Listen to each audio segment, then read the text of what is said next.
Bosman, apa beda capital city, atau kota dengan real estate? Kalimat tersebut meluncur dari seorang yang makan sekolah di Harvard, memiliki 3 gelar doktor kepada saya kemarin sore. Yang saya nggak jawab, karena saya nggak nyampe ilmu beginian. Yang dia melanjutkan monolognya setelah itu. Capital city atau ibu kota itu harus ada 2 hal, Mas. Pertama, memiliki utopia. Yang kedua, harus memiliki mystical horizon. Asli otak saya ngeluh kalau sudah berurusan dengan demikian. Saya takut dianggap nyinyir sama orang yang gak paham. Tetapi kalau mereka memiliki kenetralan berpikir, bisa melihat ini hanya sebuah muscle knowledge atau otot pengetahuan yang lain. Misalnya pejabat sekarang, otot pengetahuannya masih pakai Keynesian monetary policy-nya dan pakai BUMN sebagai motor penggeraknya. Ya nggak apa-apa juga. Dalam serial Cara Cerdas Bernegara versi Bosman, yang kita kasih lihat kalau kita ini adalah ekonominya post Keynesian. Sesudah Keynesian, kita pakai New Economic Model yang sangat adaptif terhadap perubahan zaman, terutama generasi Y, generasi milenial, dan generasi Z yang disebut generasi connected yang sangat digital. Sama halnya dengan pertanyaan di awal, apa beda ibu kota, kota,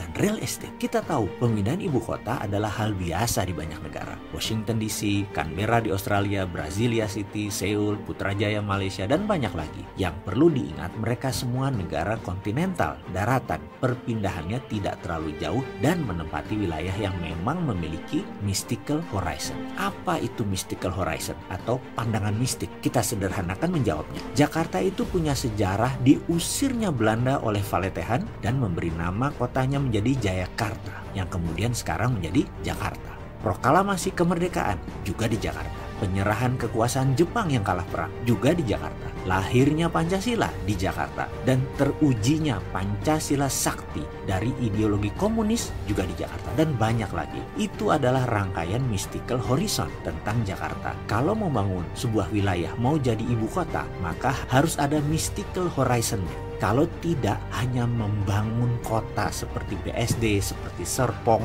seperti kota Seattle di Amerika. Itu memang didesain kota dari nol. Kalau Mekarta itu real estate, bukan kota. Jangan GR deh urusan Mekarta ya. Kembali ke pertanyaan di awal video. Jadi mana mystical horizon-nya yang di Kalimantan Timur itu? Ayo kita gali. Ada tempat bertapanya Gajah Mada misalnya. Atau tempat Wali Songo, atau tempat Belanda meletakkan hartanya. Apa deh? Diciptakan kayak Singapura dengan Merlion-nya. Duyung dengan kepala singanya. Bahkan Singapura demi menciptakan mystical horizon mengklaim Raja Prameswara, Raja Sriwijaya sebagai founding father, penemu kota singa itu. Jadi sekedar pengingat, daripada nanti dibilang hanya membangun real estate, kan gak enak sama cucu kita. Mana mystical horizon-nya?